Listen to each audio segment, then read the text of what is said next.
représenter la RDC. Par rapport aux propositions proposées, la RDC avait donné le planning à neutralisation à FDLR. Mais les Rwandais, il fallait la biso planning à retrait na bango.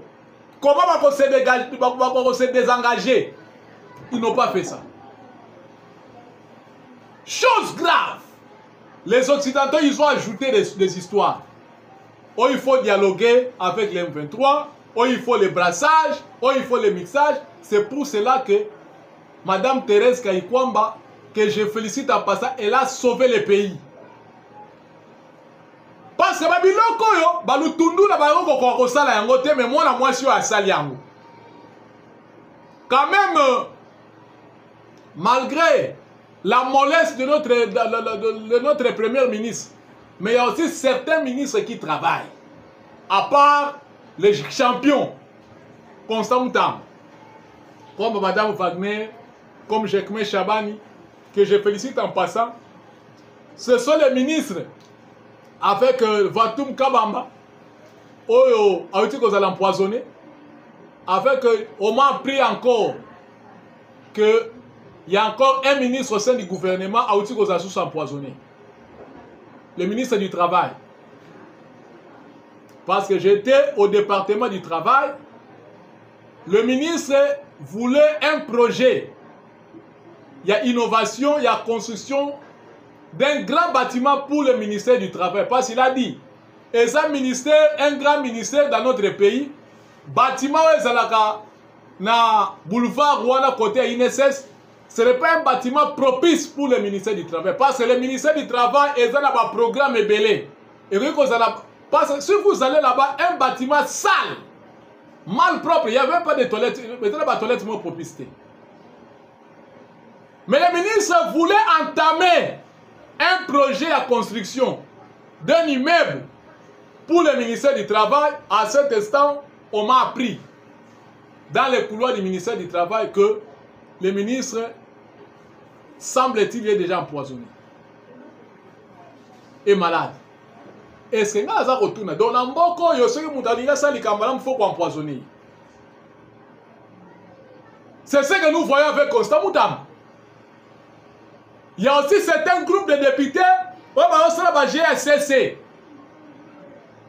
On vous connaît. Mais, Bokeba. Les députés, là, ceux qui ont une liste de Nabino. Parce que tu as vu, Kuba, vous avez contre Moutamba. Bon, tailler des pots de bananes.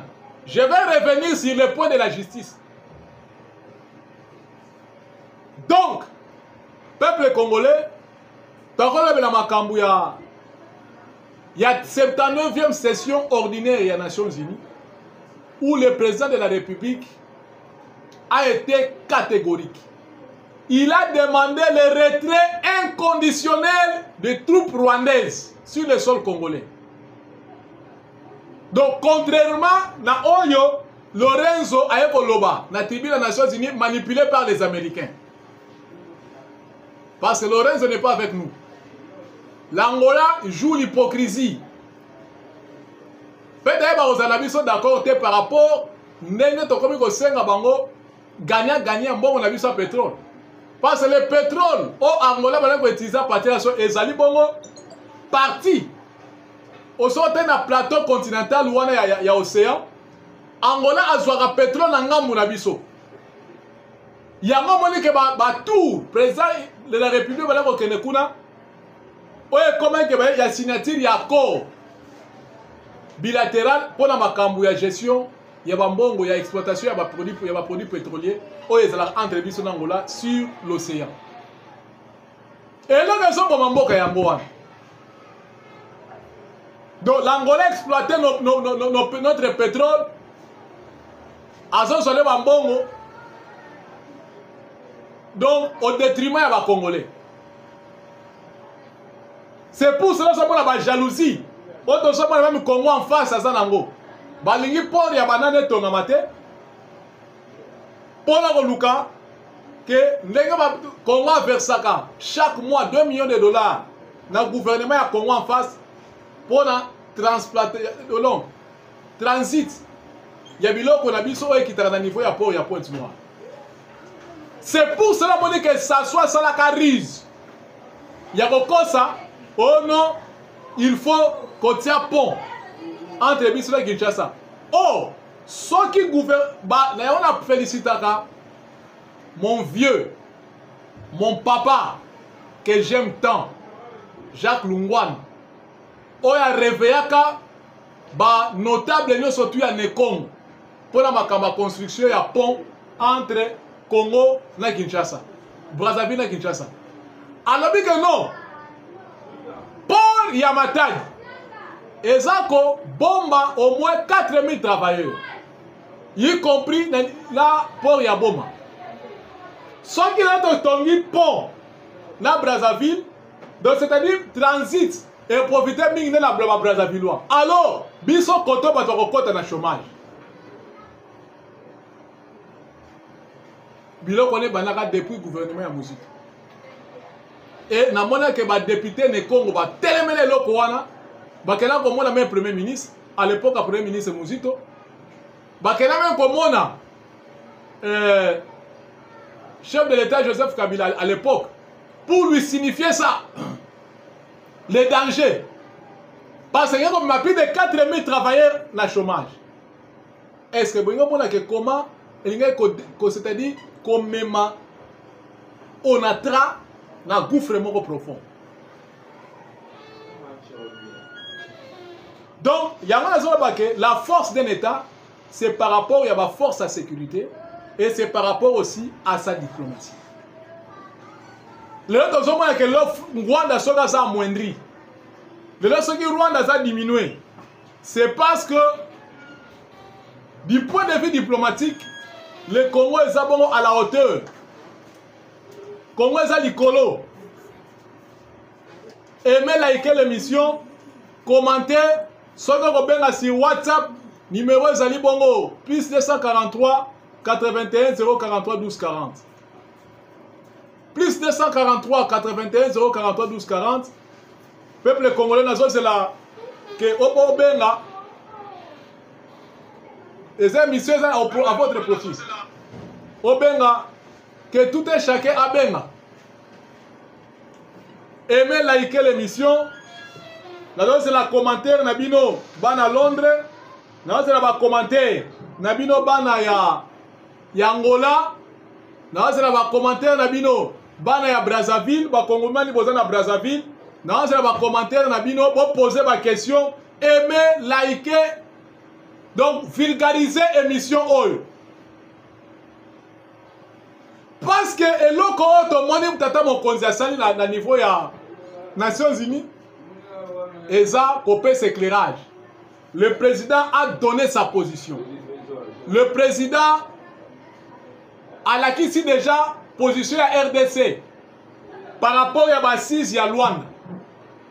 Que RDC a reculé, que Rwanda a retiré sa troupe sans condition. C'est ce que nous demandons.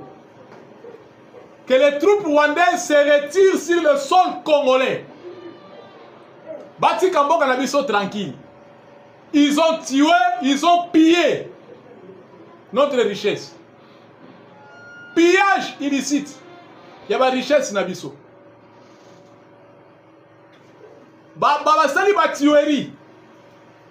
Beaucoup de personnes sont tuées par rapport à la guerre.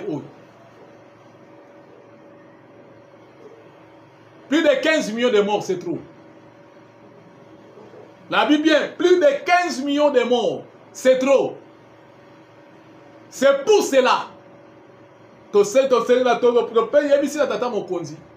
position et là on va te que position il y a tata mokonzi dit que Bassis à Luanda ce n'est plus le moment.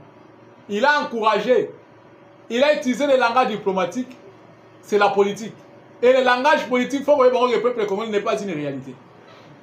Parce que quand on a dit discours à Tata Mokonzi, il a prouvé à la face du monde comment inventer barrage à Inga. A prouvé comment que barrage à Inga peut alimenter toute l'Afrique. projet Inga. Il y a grand Inga. Parce que le projet Inga, il faut que même si na Inga 8. Parce qu'il y a encore de l'espace. La Inga. Il a inventé. Il y a un moment que Babiloko est sommet. Il y en a un président Nabiso, dirigeant Nabiso. Il faut prêter attention. Sommet au sommet France-Afrique, Congo Tokei. Au sommet Chine-Afrique Tokei, c'est bien bon. Au sommet États-Unis-Afrique, c'est bien bon. Mais moi, je souhaiterais, à notre tour, il faut que RDC, étant qu'un grand pays, étant qu'un demi-continent, et on a organisé sommet RDC Europe, européen et Bayard. Sommet RDC Amérique, de Joe Biden, tout ce monde va y out.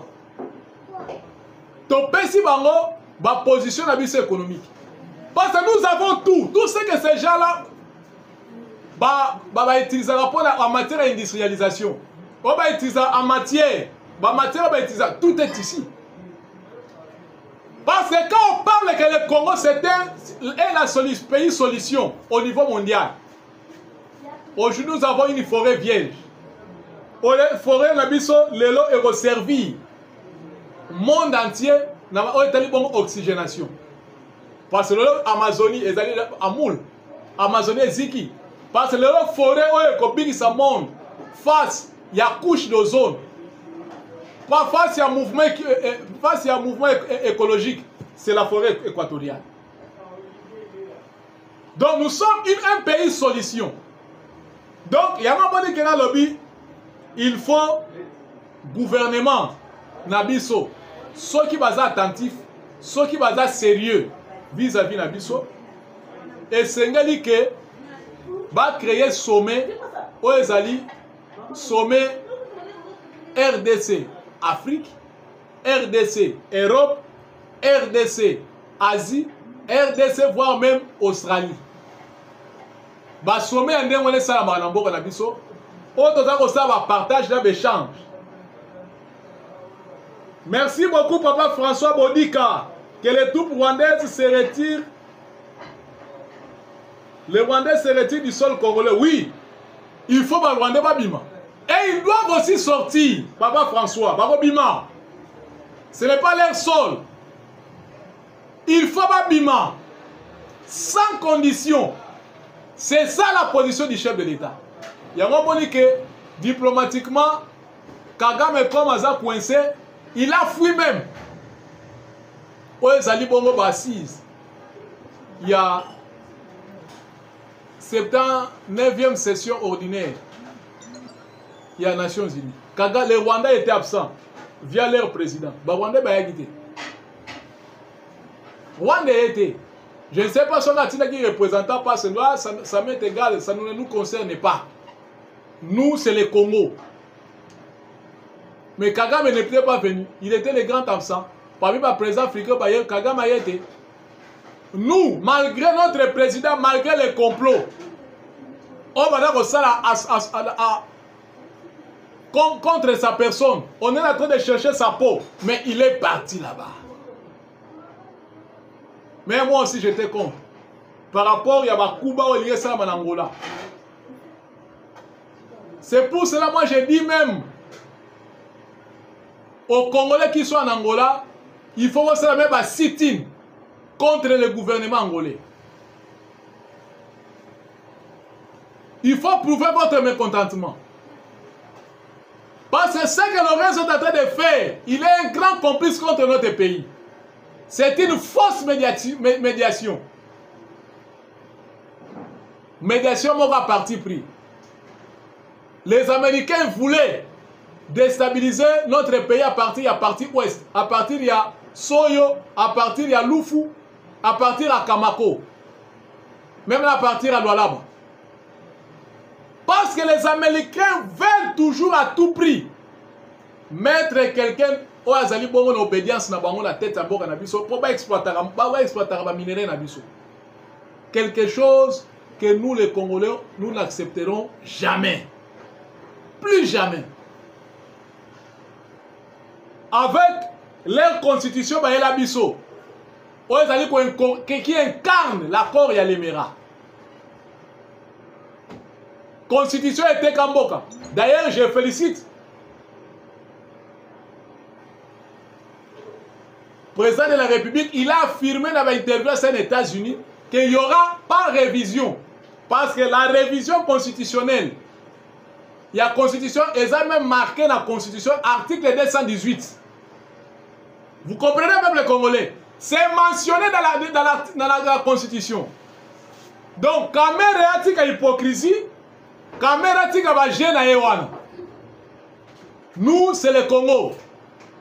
Tu as dit que caméra Ewana pour bloquer les chefs de l'État. Aux Alabama pour l'intérêt des Congolais. Tu fais le jeu du Rwanda, tu fais le jeu de ton pays d'origine. Au Lingala, nous sommes Congolais. Et moi aussi, je me pose la question. Ceux qui ont pas la report même dans INC, vous n'avez pas la question. Parce que Kamere a mis commissaire congolais à partir de moi, si maman a bana liboso Anne Boji. C'est Anne Boji qui est mouche. Kamere se dit mouche, il n'est pas de la tribu Bache. Ami ça, non, ce qui mais je ne le pense pas. Il a appris toutes les langues pour nous amadouer, pour nous sourdoyer biso. Mais on le sait, il n'est pas originaire de ces pays. Et Kamere n'aimera jamais les Congolais. Alors, tu sais, les Congolais attendent la mort. Je félicite le président du Sénat. Parce qu'il a parlé Congolais au besoin en France, Congolais au besoin à Londres, Congolais au besoin en Italie, partout dans le monde entier au besoin dans l'émission Oyo, il y a Vitesse Télévision. Bon téléma, bon ça la pétition, bon que nous remettre dans l'ambassade. D'ailleurs, bon remettre dans l'ambassade, tu es pour l'ambassadeur Missous pro Kabila. Parce qu'il y a les gens de Kabila dans les ambassades. Bon tu delinga yango. Botiango na PDF, botindelinga yango na ba signature na bino. Plus 243 81 043 12 40. Botindelinga ba pétition na bino, tokosa la compilation awa. Nous allons faire la compilation tokotika avant la présidence de la République. Même le Parlement, le bureau du Sénat, même le bureau de l'Assemblée nationale. Kamere alinga te. Constitution qu'on a changé. Parce que, nous avons pour les motivations qui fait que, on a 5 changements constitutionnels. À plus de 80%, il y a budget et que dans l'institution. Je vais vous expliquer. Gouvernement provinciaux, ils ont contenir plus ou moins 10 ministres provinciaux. Multiplié par 26, ça fait 260 ministres provinciaux. Et par mois, les ministres provinciaux ont des frais de fonctionnement, des frais d'approvisionnement, des frais d'installation. Et ils ont aussi des salaires. Oh, les ministres provinciaux vont jouer à cas. Et Zali, baron, le chef de division au Salango. Aux heures, le salaire du ministre provincial est 8 000 $, 10 000 $, Mitsouba Kenaba 15 000 $. Et ils ont beaucoup des avantages sociaux. Et le peuple, le personnel, l'administration, va bénéficier de ça. Qu'est-ce qu'ils vont gagner?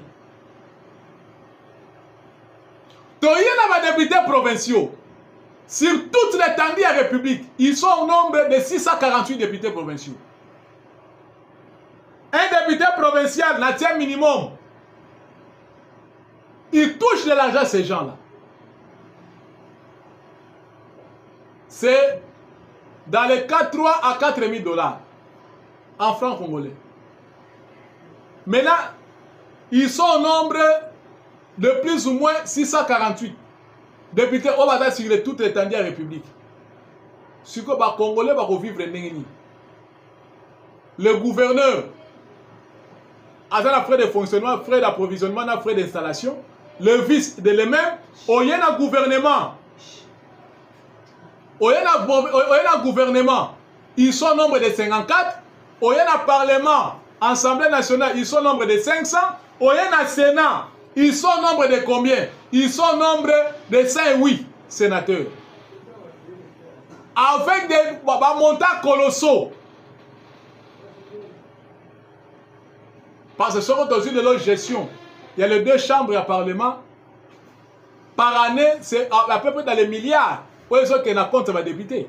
Sur les députés, c'est un calcul. Tout le monde a salaire, nani. Caméra paie ça, va tout.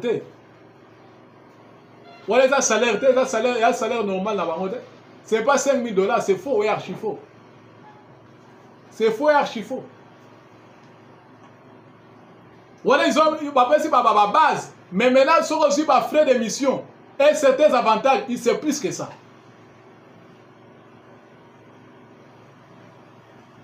Yango moni, bandeko. Toye pour la koloba. Yomoni ba motivation changer la constitution zani. Biso to lingi Congo to senga changer parce que ben institution eza trop budgétivo. Oh c'est ça, oh c'est ni.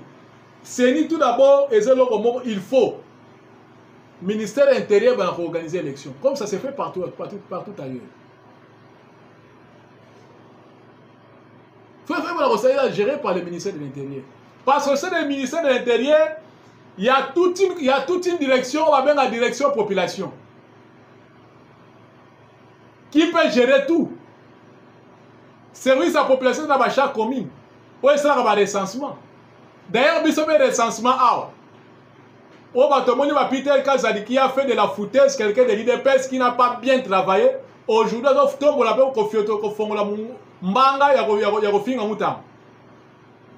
toi, tu te prétends être juriste. Tu es au ministère de l'Intérieur, tu n'as fait que de la foutaise. Il y avait que des bavures. Ministre de l'IDPS, mais tu as dit que ma langue a continué pieusement dans le pays de la nation.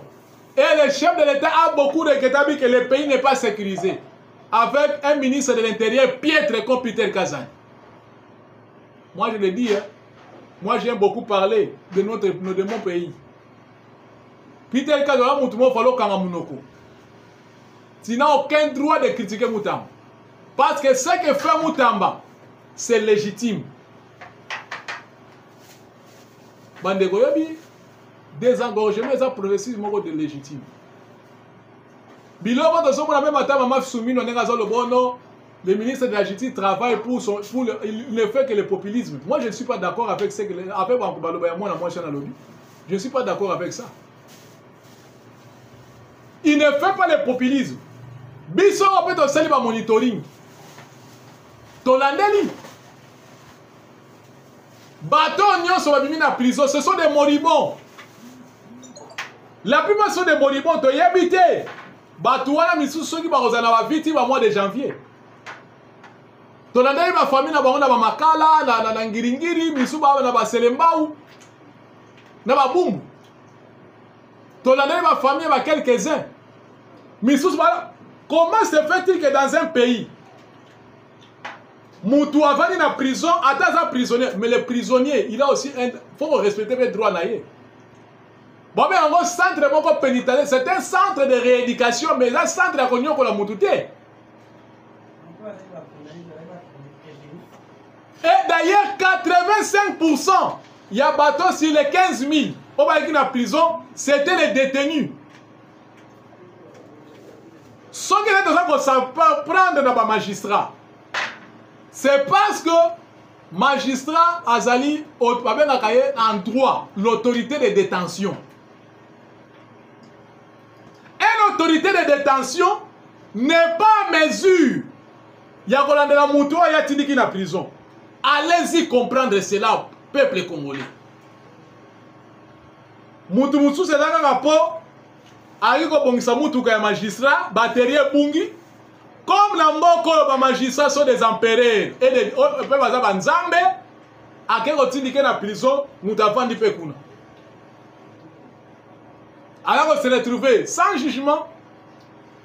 Bavani sera moutou na prison par rapport c'est une condamnation définitive. Mais on a vu ça, je comme que non, pour aller à ça, pour ce qu'il y a en prison, il faut que 5 000 $, il faut que 2 000 $, il faut que 3 000 $. Ça de la manière express. Regarde une chose. Constant Moutamba, ceux qui vont combattre, parce que a démontré comment prédécesseur de Baki est incompétent. Tout a commencé par Maman Rose Mouton. Incompétente là, on ne peut pas imaginer. Donc Maman est donc un comme ministre de la Justice, il était là même moral. Là, ma collègue naïe, elle ne faisait rien. Comment Moutarova en prison, nous autres nous sommes en coussou. Les on va bien en français les asticots. Babi malanzota mutu. Mutabimi na prison, donc on a monana mukuwa ya nzote zo monana. Pote bimisi na mukuwa atabino moko. Alors, si on batande mwana batika bango na prison, soki bakufi et kozala chantage ya opposa oh non, Tshisekedi azombo ba prisonnier, a soigner ba prisonnier te. Tant mieux le faire sortir parce que se faire soigner. Et ce que vous pouvez imaginer, 80% sont des détenus. Personne, donc, la plupart sont dans la condamnation.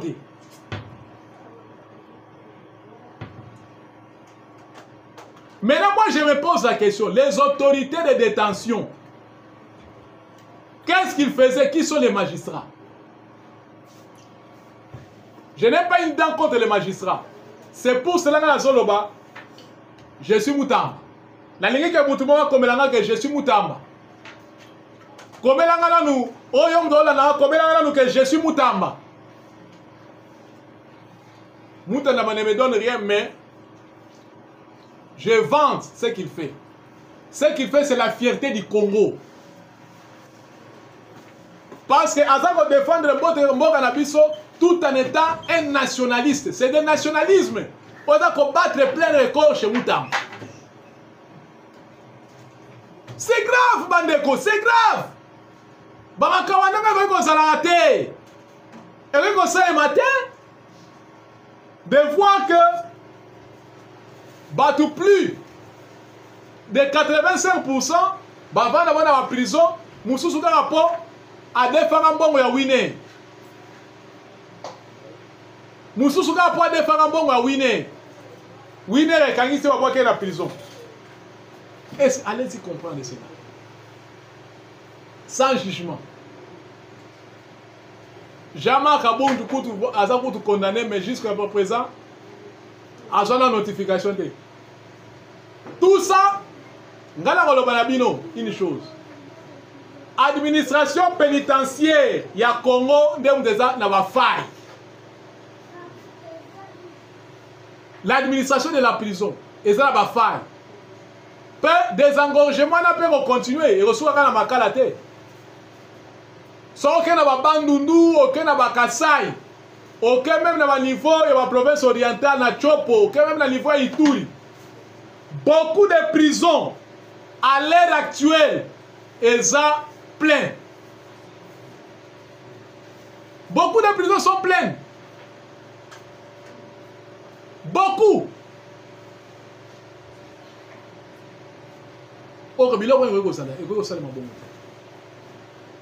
Oh, batalaka cas par cas. Parce que je ne pense pas. Constant Moutamba, c'est un chef de travaux à la faculté de droit dans l'université protestante du Congo. Il est chef de travaux et à Zapé détenteur, il y a diplôme en maîtrise dans l'université à Liège, en Belgique. Il a fait dans le droit public. Donc il maîtrise ce qu'il fait. Donc avec la maîtrise à ma camazo ça.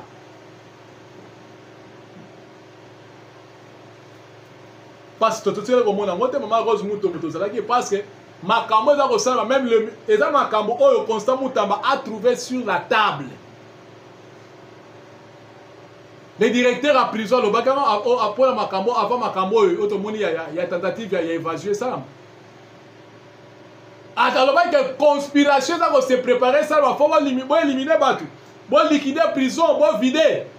Bon ça va mususu. La prison est pleine. Mais maman wana avant na ya za kosala yango te. Ba prisonnier baliaka malamu te, soit ba prisonnier zalaka kutu malamu te, bazola la malamu te, il y a voir même des prisonniers qui dorment dans des toilettes. Les prisonniers sont confinés. Or à la tête, il y avait un ministre de la justice. Or mbongo ebimaka pona kolia ba prisonnier. Mbongo ebimaka pona soya ba prisonnier, ba mbongo nekenda kawa. Et les deux, Bambongo et Bima pour la construction de la nouvelle prison. Autre moni que Bakangi Tagaishi, l'ancien vice-ministre de la justice, oh, c'est l'intérim Yatunda Yakase. Les leaders PES, on l'a arrêté pour les 5 millions de dollars pour la faire qu'on la prison sous un niveau malou.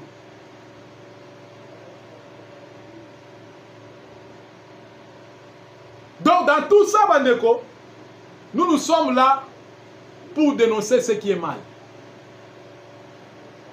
Toti Kabilo Kowana, moi, je ne défends pas Constant Mutamba, mais ce qu'il fait est légitime. Et c'est légitime. Bon, autorités à détention ne font pas leur travail comme il faut. C'est ça, au moins, qu'aujourd'hui, tout ça, on a pour dénoncer les mal qui se font au sein du ministère de la justice. Parce que comment on a refait pendant 3 ans, 4 ans, sans dossier. Oh, le Congo, tout ça, il faut des grands hectares. Quand on va prison, la prison à San Francisco, aux États-Unis, la prison à Alcatraz. Donc, une prison, on va contenir même 120 000 prisonniers. C'est faisable dans notre pays. C'est faisable. D'ailleurs, Moussa Laurent Désiré Kabila dans le programme triennal. Il y a un projet de construire de nouvelles prisons. Et il profite que quand on va en prison, il y a un parce que l'esprit où belge a tourné la prison à 57. Je vais vous apprendre une chose. Pourquoi la contenance à 1500 personnes? Parce qu'en 1957, Kinshasa comptait 25 000 habitants. Parce que ce qu'on a dit la ville de Kinshasa, en 1957, il y a à peu près dans les 25 000 à 30 000 habitants. Il y a un moment qui est là, que c'est là que les Belges bataillent par rapport à cette. Pour côté on a mis sauté la Zamba, Babumbu, Bamakala, Batouazalagate. Quand on va tonga, Mundela tonga dans le cadre, il y a pour protéger Mindele Obakova na Gombe. Il y a la zone tampon. En cas de insurrection, quand les gens ont intervenu, ils tient comme un bouclier. Quand on va tomber, ils ont un bouclier. Il y a Mindele Obakova na Gombe. C'est pour ça que quand on le place. Donc, peuple congolais, nous vous demandons de soutenir le ministre de la Justice. Nous soutenir réforme et justice. Pourquoi? Parce que pouvoir, il y a sanction sur les magistrats et ça pour revenir dans le Conseil supérieur de la magistrature. Or, le Conseil supérieur de la magistrature, dirigé par le président de la Cour constitutionnelle, Dieudonné Kamouleta, pour moi je l'ai dit toujours, qui fait la traîtrise contre le chef de l'État, parce qu'il ne sanctionne pas les magistrats. On va donc créer ma bavure, parce que mon condamnement rappelle sur confiance. Mais naturellement, on n'a jamais un Kamouleta peuple congolais a se plaindre, a sanctionné même magistrat Moko. À ça la moté. Il n'a jamais fait ça. À ça la moté. Il y a un moment où tirage en balai, il faut prière, il faut que l'État à long. Surtout pas vivre lesquels il y a une élection. Quand l'État doit partir. Bandeko, dans la situation de guerre, Wazalendo évolue très bien. Les Wazalendo sont en train de bien évoluer. Et pour votre information, il y a plus ou moins plus de 684 RDF. C'est pour prendre fuite, pour se réfugier en Ouganda. Qui m'a dit exécution et pas Paul Kagame. Ils sont en Ouganda, comme en Ouganda, désarmer bango, pour se réfugier. Plus de 600 RDF. Et sur le terrain, les Wazalendo vont battre vraiment plein record. Ils vont exceller, ils vont faire un exploit. En tout cas, je les félicite beaucoup. Coup de chapeau dans Wazalendo. Et le ministre de la Justice vient de lancer, il y a une préparation et une injonction pour assurer qu'on peut être magistrat pour la poursuite. Il y a plus ou moins 25 personnes. Et les 25, ce sont des politiciens et des politiciens de ces pays au Baroléla. Bientôt, là, des têtes vont tomber. Protégeons le président de la République. Tobo sénateur changement de la Constitution. To soutenir Mokonzi Mboka pour un retrait sans condition. Il y a des Rwandais dans le sol congolais. D'ailleurs, discours il y a lobby, déjà donc déclaration déjà, il y a guerre tout azimut. En tout cas, je vous encourage peuple congolais, na confiance pour ça qui dit pour la vitesse télévision. Nazo pesa mbote na maman Charlotte Matiti, nazo pesa mbote na mon frère, mon bien-aimé Shekina Okito, on a bien un bon artiste.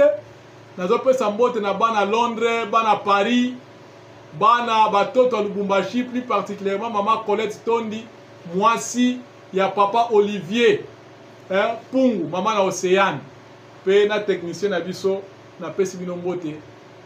Pour la recontacter, on a dit plus 243 81 043 12 40. À la prochaine. Ciao.